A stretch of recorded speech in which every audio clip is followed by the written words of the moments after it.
আসসালামু আলাইকুম ফিউচারনার্স।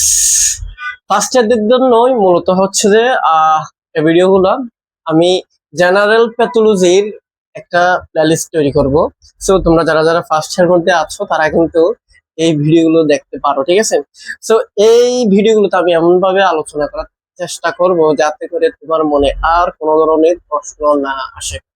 সো যারা যারা অনলাইন ক্লাস করতে অভ্যস্ত না বা অভ্যস্ত তাদের উভয়ের জন্য আমি একটু কথা বলি। প্রথম হচ্ছে আহ, যখন অনলাইন ক্লাস করবা তখন কিন্তু তোমার কি আহ, মানে চেষ্টা করবা যে ডিএনটি বা ডোন্ট ডিস্টার্ব মোড দিয়ে ক্লাসটা করার, ঠিক আছে? আর আরেকটা কথা, শুয়ে শুয়ে বসে বসে ক্লাস থেকে লাভ নেই, আপনাদেরকে কিন্তু নোট করতে হবে। দুইটা কথা বললাম, একটা কথা হচ্ছে তোমার কি ডিএনডি মোড দিয়ে ক্লাস করবা, আর একটা কথা হচ্ছে যে আহ, লিখে লিখে ক্লাসগুলো করবা, ঠিক আছে? সো বেশি কথা না আমারই, আমরা চলে যাবো হচ্ছে আমাদের পড়ালেখায়। প্রথমে আছি এই যে আহ, এটা কি জেনারেল প্যাথোলজি পড়াবো, কি জেনারেল প্যাথোলজি পড়াবো। এই জেনারেল প্যাথোলজি আমাদেরকে জানতে হলে কয়েকটা টার্ম জানতে হবে। সেলুলার অ্যাডাপ্টেশন আছে, প্রথমে আমি সেলুলার অ্যাডাপ্টেশনটা দিয়ে শুরু করব। তো আহ, এই সেলুলার অ্যাডাপ্টেশন কেন হয়, কি জন্য হয়, কিভাবে হয়, এই প্রশ্নগুলোর আনসারটা যদি আমরা পেয়ে যাই তখন কিন্তু মানে আমাদের ইজি হয় আর কি। সো ফার্স্ট অফ অল আমরা যদি বলি যে আহ, প্রত্যেকটা সেলই চাই কি ইকুইবি মানে সাম্য অবস্থায় থাকতে, ঠিক আছে? মানে কোনো একটা যাতে ওর কোনো কিছু না হয়, অলস কমফোর্ট জোনের মধ্যে থাকতে। সেলও ঠিক সেম টু সেম চাই, চাই যে ও যাতে কিসে থাকে তোমার কমফোর্ট জোনের মধ্যে থাকে, ঠিক আছে? এই যে এটাকে কি হোমিওস্টেটিস বলা হয়। তাহলে প্রত্যেক সেল চায় কি সে সাম্য অবস্থায় থাকবে, তার যাতে কোনো ধরনের কাজ করতে না হয়।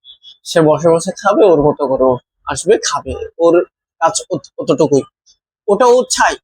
বাট বাট যদি কোনো কারণে কোনো একটা জায়গা থেকে ওর উপর স্ট্রেস আসে, স্ট্রেস আসে, তখন কিন্তু তখন কিন্তু ও ওটা কি আর হোমিওস্টেটিস অবস্থায় থাকতে পারে না, হোমিওস্টেটিস অবস্থায় থাকতে পারে না। আচ্ছা, এই বিষয়টা বলার আগে আমি একটা হচ্ছে যে তোমাদেরকে গল্প বলে নিয়ে আসি, তখন হচ্ছে এই বিষয়টা বুঝতে তোমার একটু সুবিধা হবে আর কি। হয় না, আমরা একটু দুষ্টুমি করলে আমাদের মানে কি আব্বুরা কি করে আমাদেরকে মানে দৌড়ায় একদম পিটায়, রাইট? তো মানে আমাদের আব্বুরা কি করে পিটায়, প্রথমে হচ্ছে যে আমাদেরকে বুঝাই, পিটানোর আগে কিন্তু আমাদেরকে বুঝাই, না বাবা এটা হচ্ছে যে ভালো না, এটা হচ্ছে যে তুমি করলে কি এটা তোমার জন্য খারাপ, তুমি এটা করবা না, ঠিক আছে? তো আমি কি করলাম, আমি তো দুষ্ট মানুষ, আমি এত কিছু মানি না ভাই, আমি ওই কাজটা আবার করছি, মানে যে কাজটা আমাকে নিষেধ করছে না করতে আমি ঠিক ওই কাজটাই করলাম। তাহলে প্রথম এখন কি আব্বুর মাথা ঠান্ডা থাকবে না? প্রথম আমি আমাকে বুঝাবে, এর পরবর্তী আমাকে পিটাবে, ঠিক আছে? তো এরকমও হয় যে পিটাতে পিটাতে মারা ফেলবে, এরকম এক সময় গিয়ে আবার যদি এটা করি পিটাতে পিটাতে মারা ফেলবে, গল্পে আর কি।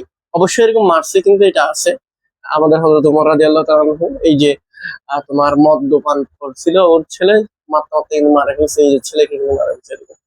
একটা জিনিস খেয়াল করো, আমি এই গল্পটা এই কারণেই বলছি, ধরো আমি প্রথমে চাই হচ্ছে যে কি মার না খেতে, এর পরবর্তী কি আমাকে বুঝাইছে, ঠিক আছে, যাতে আমি পরিবেশের সাথে মানায় নিতে পারি। এর পরবর্তী যখন আমি আবারও না বুঝতেছি, আবারও একই কাজ করতেছি, তখন আমার পিটালো। এর পরবর্তী কিন্তু আমি আবার যখন এই কাজটা করতেছি তখন আমার পিটাইতে পিটাইতে মারি ফেলছে। তুমি এবার এই গল্পটার সাথে এটা মিলাও। প্রথমে আমাকে এই হোমিওস্টেটিস এটা হচ্ছে স্বাভাবিক অবস্থায় থাকে, পরিবেশ স্বাভাবিক অবস্থায় আছে, আমি একটু ভুল করলাম, মানে কি স্ট্রেস দিলাম, সেলুলার অ্যাডাপ্টেশন, আমার আব্বু আমাকে বুঝাচ্ছে না, হে বৎস এই কাজটা ভালো না, ঠিক আছে? এই যে দেখে সেলুলার মানে বুঝাচ্ছে, অ্যাডাপ্ট করার জন্য এটা বোঝাচ্ছে। এর পরবর্তী আমি কি করলাম, মানলাম না, আমি কি করলাম, আরো কি করলাম, স্ট্রেস, আমি ওই কাজটা আবার করলাম, মানে আবার যদি স্ট্রেস এক্সপোজ হয় তখন কিন্তু রিভার্সিবল ইনজুরি, মানে আমার এখন পিটাইলো, ঠিক আছে? কিন্তু পিটাল কিন্তু আমি মারা যাচ্ছি না, পিটালো আমি কিন্তু আবার আগের জায়গায় চলে যেতে পারতেছি, ঠিক আছে? এরপর আমি আবার কি করলাম, দোষ করলাম, সেম দোষ আবার করলাম, সেম ভুল আবার করলাম, আমার আবারও পিটালো, ঠিক গেল? ঠিক আছে, আমারও পিটালন, এখন কি হলো, আমি মারা গেলাম একদম ইন্না নিল্লাহি ওয়া ইন্না ইলাইহি রাজিউন। আচ্ছা, আসলে গল্পটার সাথে এটা একটু মিলাম। প্রথমে একটা সেল চাই কি হোমিওস্ট্যাটিস অবস্থায় থাকতে, মানে কি স্বাভাবিক অবস্থায় থাকতে।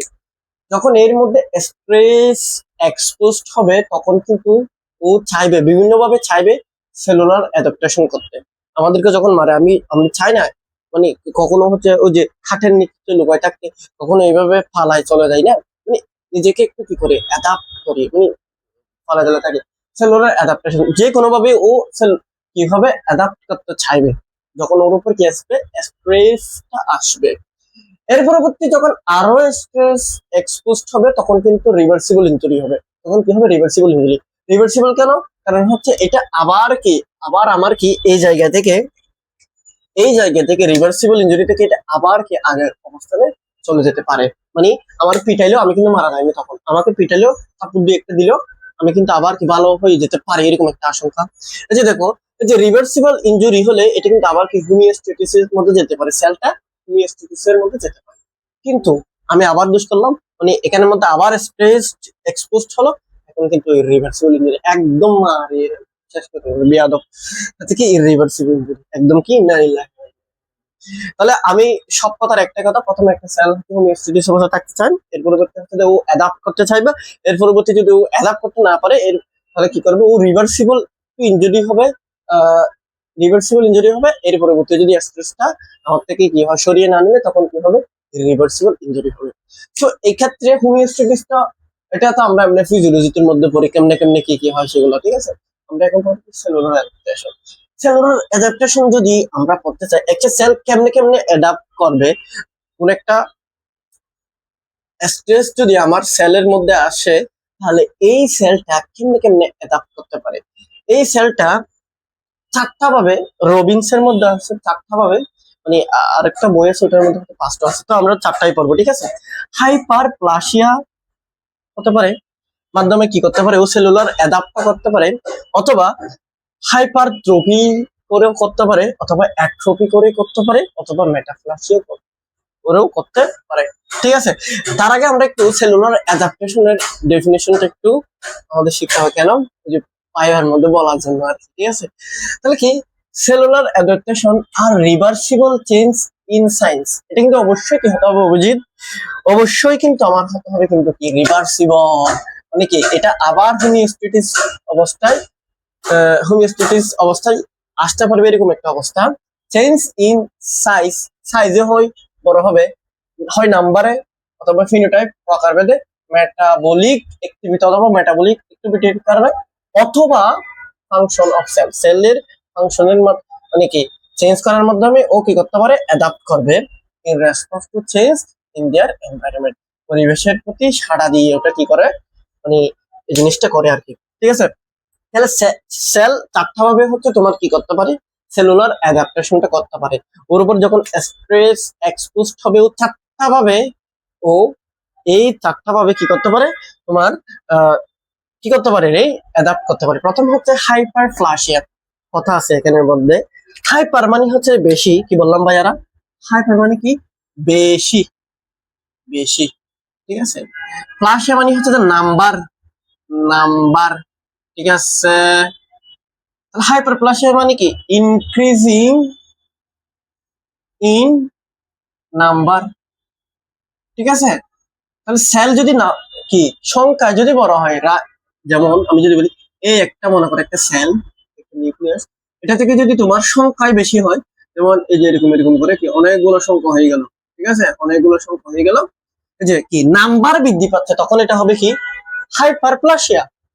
আচ্ছা, হাইপার মানে কি বেশি, ট্রপি মানে কি সাইজ, কি সাইজ, ঠিক আছে ভাইয়ারা। তাহলে এই যে হাইপারট্রফি মানে কি ইনক্রিজিং ইন সাইজ, যখন সাইজে বড় হবে।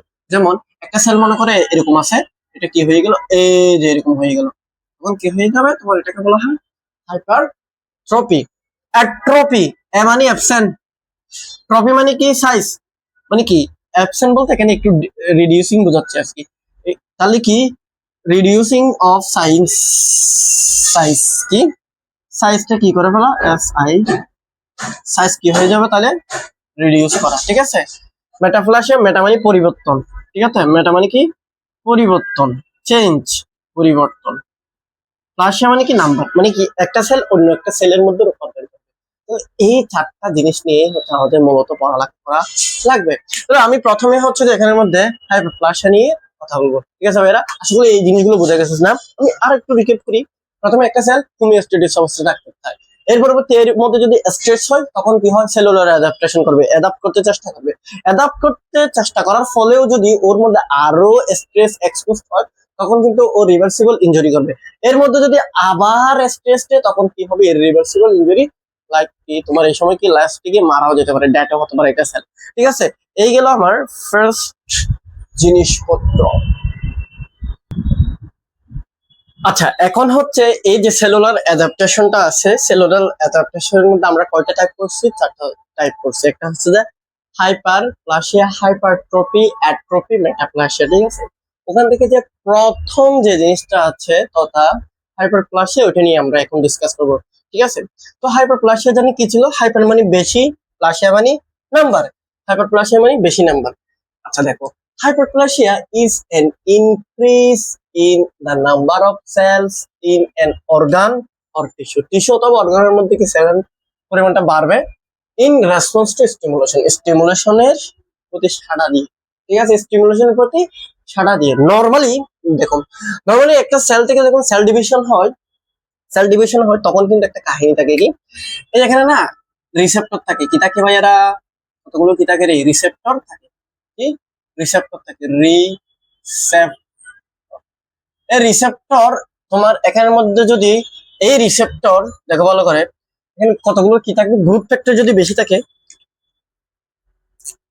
এখানে কি থাকবে, গ্রুথ ফ্যাক্টর, গ্রুথ ফ্যাক্টর থাকবে, গ্রুথ ফ্যাক্টর, এখন বেশি বেশি গ্রুথ ফ্যাক্টর, বেশি বেশি গ্রুথ ফ্যাক্টর, বেশি বেশি রিসেপ্টর সাথে যখন কি করবে তোমার অ্যাটাচ হবে, যখন স্টিমুলেশন দিবে, যখন একটা স্টিমুলেশন আসবে, বেশি বেশি গ্রুথ ফ্যাক্টর রিসেপ্টরের সাথে বাইন্ড করবে, এর পরবর্তী কি হবে আমার এর মধ্যে সেল ডিভিশনটা হবে। আই রিপিট, বেশি বেশি গ্রুথ ফ্যাক্টর আসবে, বেশি বেশি রিসেপ্টর থাকবে, এর পরবর্তী এইগুলোর এই গ্রোথ ফ্যাক্টরটা রিসেপ্টরের সাথে বাইন্ড করে কি হবে, এখানের মধ্যে আমাদের কি সেল ডিভিশনটা হবে। এখন কথা আছে এখানের মধ্যে, তার মানে এই যে মেকানিজমটা যদি আমরা একটু দেখি, এই যে increase local production of growth factor, যদি কোনো কারণে গ্রোথ ফ্যাক্টর যদি বেশি বেশি কি হয় তোমার প্রোডাকশন হয়, স্টিমুলেশন ফর প্রলিফারেশন, এই যে এখানের মধ্যে প্রলিফারেশন মানে ওকে কি করতে বলতেছে, মানে কি সেল ডিভিশন করার জন্য কি বলতেছে, এই ভাই আপনি হচ্ছে যে সেল ডিভিশন করেন, সেল ডিভিশন করেন, increase in number of cells, এর পরবর্তী কি হয়, সেলের পরিমাণটা কি হয়, নাম্বারটা কি হয় বাড়ে, যেটাকে আমরা হাইপারপ্লাসিয়া বলে থাকি। এখন আসি, এই হাইপারপ্লাসিয়া আবার দুই ভাবে হতে পারে, মানে সেলের এই নাম্বারটা দুই ভাবে বাড়তে পারে, কয় ভাবে ভাইয়া, দুই ভাবে বাড়তে পারে। কি কি, প্রথম হচ্ছে ফিজিওলজিক্যাল ভাবেও বাড়তে পারে নরমালি, আরেকটা হচ্ছে যে প্যাথোলজিক্যাল। প্যাথোলজিক্যাল মানে যে কোনো একটা জিনিস প্যাথোজেনের কারণে এই জিনিসটা কিন্তু সেলের পরিমাণটা কিন্তু বাড়তে পারে। প্রথমে যদি বলি ফিজিওলজিক্যাল, ফিজিওলজিক্যাল কি কি তাইলে হরমোনাল হাইপারপ্লাসিয়া, হরমোনাল হাইপারপ্লাসিয়া আমরা দেখবো যে পিউবার্টির সময় মেয়েদের কি হয়, ব্রেস্টটা কি হয় এনলার্জ, রাইট, এটা হচ্ছে কি হরমোনাল, হরমোনাল হাইপারপ্লাসিয়া। এরপরে হচ্ছে কম্পেনসেটরি হাইপারপ্লাসিয়া। আচ্ছা তোমরা কি জানো আমাদের এখানে যে লিভারটা আছে, এই লিভারটার মধ্যে যদি তোমার বেশিরভাগ লিভার যদি তোমার কি হয়ে যায়, মানে তুমি কেটে ফেলে দাও, বাট অল্প কিছু তুমি লিভার রেখে দিয়েছো, ওই অল্প কিছু লিভার থেকে কিন্তু সম্পূর্ণ লিভার কি তোমার হওয়া সম্ভব, ঠিক আছে। মানে হচ্ছে তোমার একটা লিভারের অংশ থেকে পুরো সম্পূর্ণ ফুল একটা লিভার হওয়া সম্ভব, ঠিক আছে। যেটাকে আমরা কি বলি, কম্পেনসেটরি হাইপারপ্লাসিয়া বলা হয়। এর পরবর্তী আছে বোন মেরো হাইপারপ্লাসিয়া, এটা কখন হয়, যখন হচ্ছে অ্যাকিউট ব্লাড লস হবে, তখন কিন্তু আমাদের বোন মেরুটাও কি বেশি বেশি পরিমাণে আমার এখানের মধ্যে থাকবে। প্রত্যেকটার কারণ আমি বলবো, আরেকটা মানে কি এই এই জিনিসগুলো একটু তোমাদেরকে একটা গ্ল্যান্স দেখানোর পর প্রত্যেকটার একটু বিস্তারিত বলবো, ঠিক আছে। এবার আসি প্যাথোলজিক্যাল, প্যাথোলজিক্যাল কি তাহলে এই বিপিএস, বিনাল প্রোস্টেট হাইপারপ্লাসিয়া, যেটা হচ্ছে যে নরমালি হচ্ছে বৃদ্ধদের বেশি হয়ে থাকে, বিনাল বিপিএস, এটা খুবই গুরুত্বপূর্ণ একটা জিনিস, এটা তোমাদের মেডিকেল এবং সার্জিক্যাল নার্সিং যখন পড়ো তখন কিন্তু এই জিনিসটা তোমাদের আসবে বারবার। আবার আসি endometrium in granulosa tumour of the ovary, ওভারির মধ্যে যদি তোমার কি হয় টিউমার হয় ওভারের আবার তিনটা কি আছে তোমার, এন্ডোমেট্রিয়াম, মায়োমেট্রিয়াম, পেরিমেট্রিয়াম। এই যে এখানের মধ্যে তোমার কি এন্ডোমেট্রিয়াম যেটা আছে ওটার মধ্যে কি গ্রানুলোসার টিউমার ওভারে হলো, তখন এটা কি হয়, হাইপারপ্লাসিয়া হয়। Skin warts due to human papilloma virus. এই যে স্কিনের মধ্যে কি এভাবে করে ছোট ছোট কি হয়, মানে কি বড় হয়ে যায় না কি কতগুলো ওটস আর কি। তো তোমরা যারা বসছো চট্টগ্রামের মধ্যে কি বলছো আসিলা বলবে, ঠিক আছে এটা কি এইগুলো ছোট্ট করে একটু বেড়ে যাওয়া, ঠিক আছে। এই যে স্কিন ওরস ডিউ টু হাইপারপ্লাসিয়া ওখানের মধ্যে কি হয় তোমার হিউম্যান প্যাপিলোমা ভাইরাস, ওখানের মধ্যে কি হয় তোমার প্যাথোলজিক্যাল হাইপারপ্লাসিয়া হয়ে থাকে। তাহলে আমি আশা করি তোমাদেরকে বোঝাতে পারছি। আমি একটু মানে কি সামারি করি। এটা সামারি হচ্ছে হাইপারপ্লাসিয়া কি সেটা আমরা জানলাম, এটা কেমনে হয় সেটা আমরা জানলাম। বেশি বেশি গ্রুথ ফ্যাক্টর, বেশি বেশি গ্রুথ ফ্যাক্টর রিসেপ্টরের সাথে বাইন্ড করার ফলে কি হয়, বেশি হাইপারপ্লাসিয়া হয়। এখন কথা হচ্ছে এই যে ফিজিওলজিক্যাল যেটা আছে, ফিজিওলজিক্যালের মধ্যে তোমার কতগুলো আছে, প্যাথোলজিক্যাল কতগুলো আছে।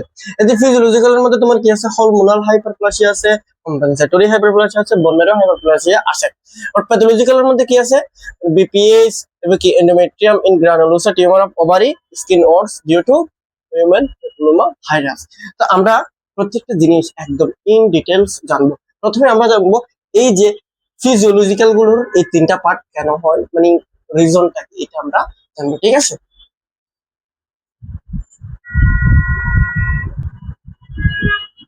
আচ্ছা, এখন হচ্ছে আমরা ফিজিওলজিক্যাল হাইপারপ্লাসিয়াটা পড়বো, ঠিক আছে। তো আমরা বলেছিলাম কি ফিজিওলজিক্যাল হাইপারপ্লাসিয়া আবার তিন ধরনের, একটা হচ্ছে কি তোমার হরমোনাল, আর একটা হচ্ছে তোমার কি কম্পেনসেটরি, আর একটা হচ্ছে যে বোন ম্যারো। প্রথমে আসি আমরা হচ্ছে হরমোনাল। হরমোনালের মধ্যে আমরা বলছিলাম যে কি ওই যে ফিমেল ব্রেস্ট পিউবার্টির সময় কি একটা যদি উদাহরণ দিই, enlargement of hyperplasia of breast, hyperplasia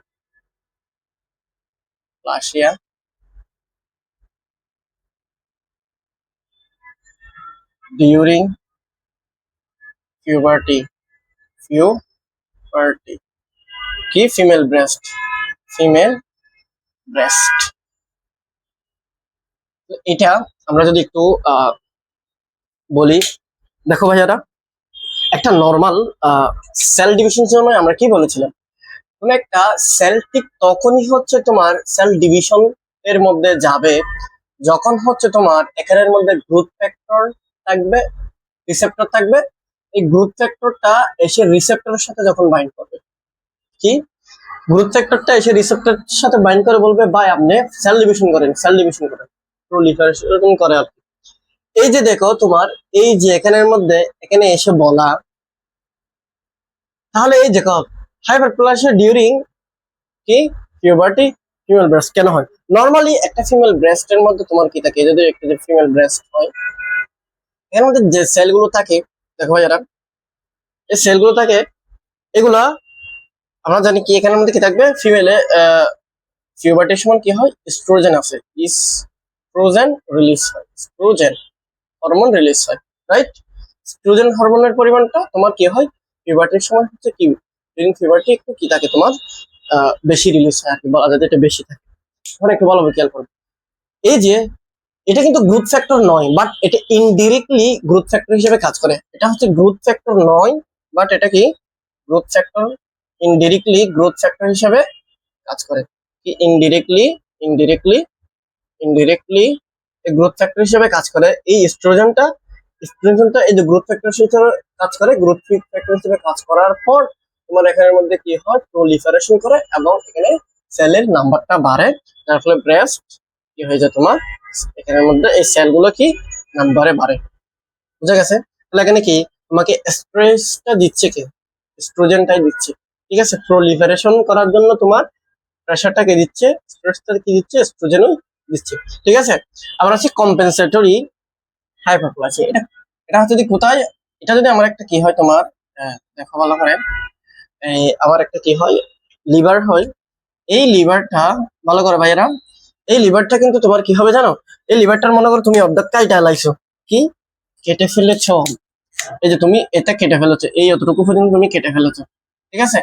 এই যে এতটুকু পর্যন্ত কি তুমি কেটে ফেলেছো, এর পরবর্তীও এই বাকি সাইড থেকে কিন্তু এই একটা অংশ থেকে কিন্তু তোমার, এই একটা অংশ থেকে কিন্তু তোমার কি হয় পুরো আবার কি তোমার এর মধ্যে কি সেল হয়ে যাওয়ার সম্ভাবনা আছে, মানে লিভার পুরো একটা সম্পূর্ণ লিভার হয়ে যাওয়ার হয়, এটা হয়। এটা আমি যদি বলি, আমাদের এখানের মধ্যে একটা ইয়ে আছে তোমার, মানে কাজ করে এরকম একটা মানুষ আছে, মানে কি তোমার লিভারের মধ্যে প্রবলেম হয়েছিল, যার ফলে হচ্ছে লিভারের মানে কি ও বলছিল কি টু টার্ট মানে 3 ভাগের 2 ভাগ, 2 ভাগই কি নষ্ট হয়ে গেছিল। বাট আর একটা যে অংশ আছে ওই অংশটা কিন্তু তোমার কি আবার ভালো হয়ে গেছিল, কিছুদিন পর তুমি যখন রেস্ট নিয়েছে ওষুধ খাচ্ছিল তখন কিন্তু ভালো হয়ে গেছিল। এই যে দেখো তোমার এখানের মধ্যে লিভারটা এখানের মধ্যে আসা, এখন তোমার প্রশ্ন হইতেই পারে কেন এরকম হচ্ছে। এখানের মধ্যে কি, এখানের মধ্যে গ্রোথ ফ্যাক্টর থাকে কি কি, লাইক কি হেপাটোসাইট গ্রোথ ফ্যাক্টর। এই হেপাটোসাইট গ্রোথ ফ্যাক্টরটা এখানের যে তোমার সেল গুলো আছে ওইটার মধ্যে কি হয় তোমার আসে, প্রলিফারেশন করে বা এমনি হচ্ছে সেল ডিভিশন করে এর পরবর্তী কি হয় তোমার এরকম হয়ে যায়। বোঝাতে পেরেছি, বোঝাতে পেরেছি। এর পরবর্তী হচ্ছে যে তোমার কি বোন মেরু কিন্তু কি হয়, হাইপোপ্লাসিয়া হয়। এটা কখন হয়? তো আমরা যারা এটা জানিতে মনে করে কোনো একজন মানুষের একিউট ব্লাড লস হলো বা অ্যাক্সিডেন্ট যে কোনো কারণে কি হয় ব্লাডটা লস হলো। এখন দেখো ব্লাড যখন লস হয়ে গেছে তাহলে অক্সিজেনের পরিমাণটা কি হয়ে যাবে, আমার কমে যাবে, তাই না? কেন? ব্লাডই তো অক্সিজেন ক্যারি করবে, রাইট? এই যে দেখো অক্সিজেনের পরিমাণ টিস্যু লেভেলে কমে যাওয়া এবং কমে যেতে যেতে এরকম একটা অবস্থা হয়ে যাবে, একসময় গিয়ে তোমার কি হয় কিডনিতে গিয়ে কিডনিতেও কি হবে, অক্সিজেনের পরিমাণটা কি হবে তোমার কমে যাবে। এবার একটু বলা বই খেয়াল করো। কিডনিতে যখন অক্সিজেন পরিমাণটা কমে যাবে কিডনি তখন হচ্ছে টের পাবে, বলবে যে ও আচ্ছা ব্লাডের পরিমাণ কমে গেছে, অক্সিজেনের পরিমাণ কমে গেছে, তার মানে ব্লাডের পরিমাণ কমে গেছে। তারপর হচ্ছে ও একটা কি হরমোন রিলিজ কি এরিথ্রোপয়েটিন, এরিথ্রোপয়েটিন নামে, পয়েটিন বানান ভুল হতে পারে, পয়েটিন নামে একটা কি হবে তোমার গ্রোথ ফ্যাক্টর কি করে তোমার রিলিজ করে, গ্রোথ ফ্যাক্টর কিন্তু এটা গ্রোথ ফ্যাক্টর, ঠিক আছে? এই গ্রোথ ফ্যাক্টর গিয়ে তোমার কি করে এই এখানের মধ্যে আবার অ্যাটাচ হয় প্রলিফারেশন করার জন্য, বলে ভাই আপনার সেল ডিভিশন করে বলে বোন মেরু কি হয়, বোন মেরু হাইপারপ্লাসিয়া করে। বুঝাতে পেরেছি ভাই? বুঝাতে পেরেছি। তার মানে হচ্ছে তোমার এখানের মধ্যে যতটা জিনিস আছে প্রত্যেকটা এই যে এই জায়গার মধ্যে তোমার কি স্ট্রেসটা কেঁদে, স্ট্রেসটা দেয় কিন্তু এস্ট্রোজেন, এর মধ্যে স্ট্রেসটা কেঁদে হেপাটোসাইট গ্রোথ ফ্যাক্টর, এখানের মধ্যে স্ট্রেসটা কি যে এরিথ্রোপয়েটিন দেয়, ঠিক আছে? এর ফলে কি হয় ও প্রলিফারেশন করে, সেল ডিভিশন করে।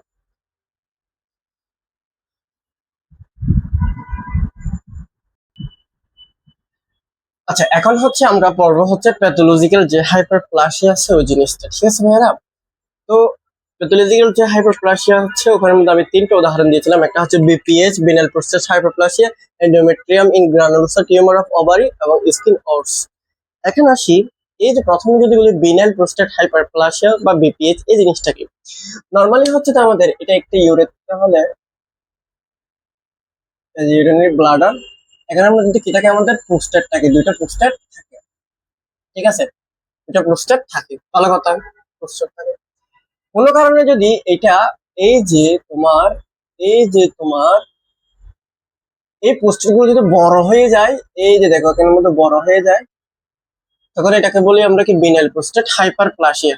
এটা কি তখন কি এখানের মধ্যে দিয়ে তোমার ইয়ে আসে না, মানে ইউরিন আসে না, এরকম হয়ে যায় আর কি, বা কষ্ট হয়, পেইনফুল। এই যে এখান থেকে এরকম হয়ে গেল, মানে যে প্রোস্টেট আছে ওই প্রোস্টেটটা হচ্ছে যে আমার বড় হয়ে গেল সোজা কথায়, ঠিক আছে? এটাকে আমরা কি বলি বিপিএস বা বিনাল প্রোস্টেট হাইপারপ্লাসিয়া। তো এটা এটা কেন হয়, এটা হচ্ছে প্যাথোলজিক্যাল হাইপারপ্লাসিয়ার কারণে হয়ে থাকে, প্যাথোলজিক্যাল। তো তোমরা হয়তো বা সেকেন্ড ইয়ার বা থার্ড ইয়ার ওটা দেখবা আমাদের বয়স বৃদ্ধির সাথে সাথে না মানে অনেক ধরনের চেঞ্জিং আছে আমাদের বডির মধ্যে, ঠিক আছে? আমাদের নর্মালি হচ্ছে যে ছোট অবস্থায় মানে বাচ্চা কালে ডিজেনারেশন এবং রিজেনারেশন আমাদের বডির মধ্যে কিন্তু প্রতিনিয়ত জিনিস, কোনো একটা জিনিস হচ্ছে যে জেনারেট হচ্ছে রিজেনারেশন, এবং একই সাথে সাথে ক্ষয় হচ্ছে কি ডিজেনারেশন। তো এই যে রিজেনারেশন এবং ডিজেনারেশন বাচ্চা অবস্থায় কিন্তু রিজেনারেশনের পরিমাণ বেশি থাকে, ঠিক আছে? কোন একটা যে গিয়ে কোন একটা সময় গিয়ে হচ্ছে এটা ইকুয়াল থেকে, আবার কিছু সময় গিয়ে হচ্ছে যে বৃদ্ধ অবস্থায় ডিজেনারেশনটা বেশি হয়ে যায়, রিজেনারেশনটা কমে যায়, ঠিক আছে? যার ফলে হচ্ছে যে বৃদ্ধ অবস্থায় হচ্ছে কি আমাদের বডি টডি ভালো থাকে না, কারণ ডিজেনারেশন হচ্ছে এখানের মধ্যে, ঠিক আছে? তাহলে এই যে বৃদ্ধ অবস্থায় হচ্ছে আমাদের, আচ্ছা নর্মালি কি হয় আমাদের যে এটা কিন্তু পুরুষদের হয়, ঠিক আছে, মেয়েদের না। টেস্টোস্টেরন যে হরমোনটা আছে ওই টেস্টোস্টেরন হরমোনটাকে 5 আলফা রিডাকটেস টাইপ 2 এনজাইম দ্বারা ডিহাইড্রোটেস্টোস্টেরন কনভার্ট হয়, ডিহাইড্রোটেস্টোস্টেরনে কনভার্ট হয়। তাহলে কি দ্বারা? টেস্টোস্টেরন ডিহাইড্রোটেস্টোস্টেরনের মধ্যে কনভার্ট হচ্ছে কে দ্বারা? 5 আলফা রিডাকটেস এনজাইম দ্বারা। ঠিক আছে, 5 আলফা রিডাকটেস এনজাইম দ্বারা। ভালো কথা। এই যে ডিহাইড্রোটেস্টোস্টেরন, এটার কাজ হচ্ছে গ্রোথ ফ্যাক্টর ইনক্রিজ করা, রিলিজ করা। ঠিক আছে, এই গ্রোথ ফ্যাক্টর আমার কি রিসেপ্টরের সাথে বাইন্ড করে, রিসেপ্টরের সাথে বাইন্ড করার পর আমাদের মানে কি হাইপারপ্লাসিয়া হয়। নরমালি কি হয় জানো? নরমালি হচ্ছে যে আমাদের এগুলো ব্যালেন্স থাকে, মানে যতটুকু আমার ডিহাইড্রোটেস্টোস্টেরন উৎপন্ন হওয়ার কথা ততটুকুই থাকবে, যতটুকু গ্রোথ ফ্যাক্টর এখানের মধ্যে মানে কি অ্যাটাচ হওয়ার কথা ততটুকুই হবে। বাট বাট বাট বাট বৃদ্ধ অবস্থায় বৃদ্ধ অবস্থায় বৃদ্ধ অবস্থায় আমার ডিহাইড্রোটেস্টোস্টেরন যেটা আছে, এই জিনিসটা, এইটার পরিমাণটা বৃদ্ধি পায়। তখন বৃদ্ধ অবস্থায় এজিং, বয়স বৃদ্ধির সাথে সাথে এটা কি হয়? আমার বৃদ্ধি পাচ্ছে। এটার কাজ কি ছিল? গ্রোথ ফ্যাক্টর বাড়ানো, রিলিজ করা।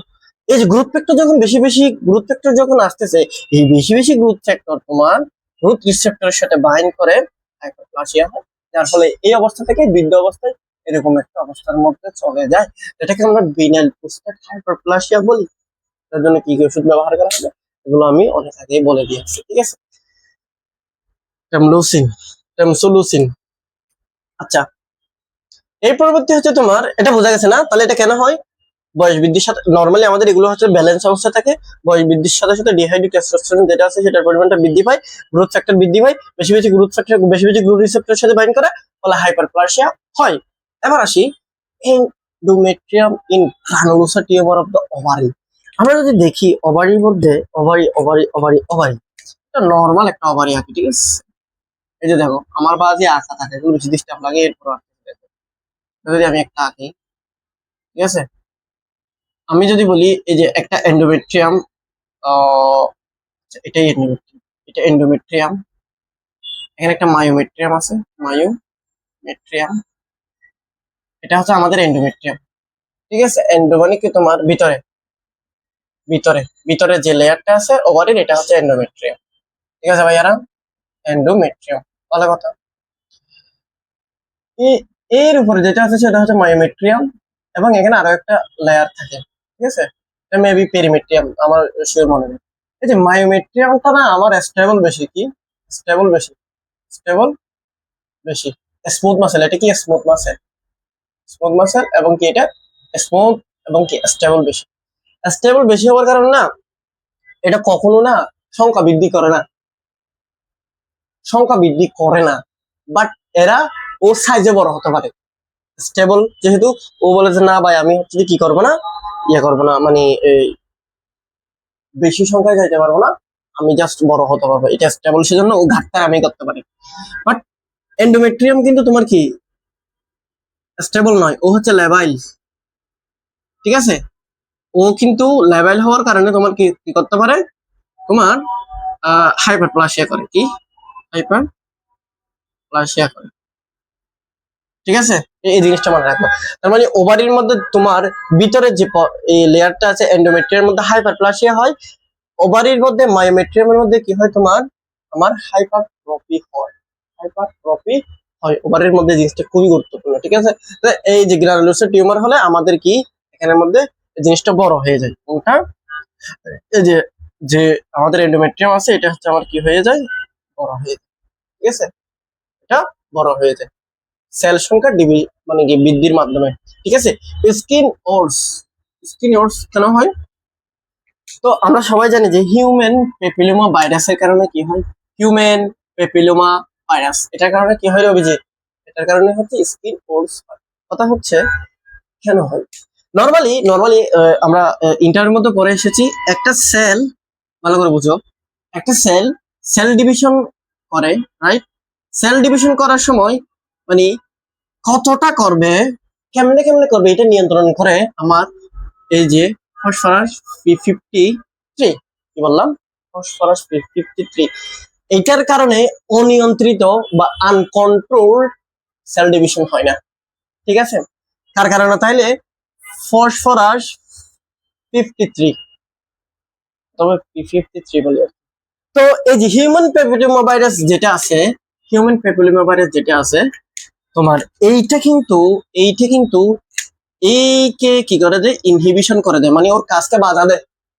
ওর কাজকে যদি বাধা দেয় তাহলে ও আর সেল ডিভিশনটা কন্ট্রোল করতে পারতেছে না, যার ফলে ওখানের মধ্যে নর্মাল সেল ডিভিশন হচ্ছে, এবং ওই যে হাতের একটা জায়গায় একটু করে কি হয়ে যায়, ফুলে যায়, যেটাকে আমরা বলি স্কিন পোরস। বুঝাতে পেরেছি? ঠিক আছে, তাহলে আমরা আজকে কভার করলাম কি, আমরা আজকে কভার করলাম সেলুলার অ্যাডাপ্টেশনের একটা পার্ট আছে। সেটা কি ভাইয়ারা?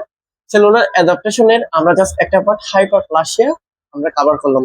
নেক্সট আমরা হাইপারট্রপি পড়বো, এর পরবর্তী আমরা অ্যাট্রপি পড়বো, এর পরবর্তী আমরা কি পড়বো, মেটাপ্লাসিয়া পড়বো। ঠিক আছে, ততক্ষণ পর্যন্ত ভালো থাকুন, সুস্থ থাকুন, আসসালামু আলাইকুম।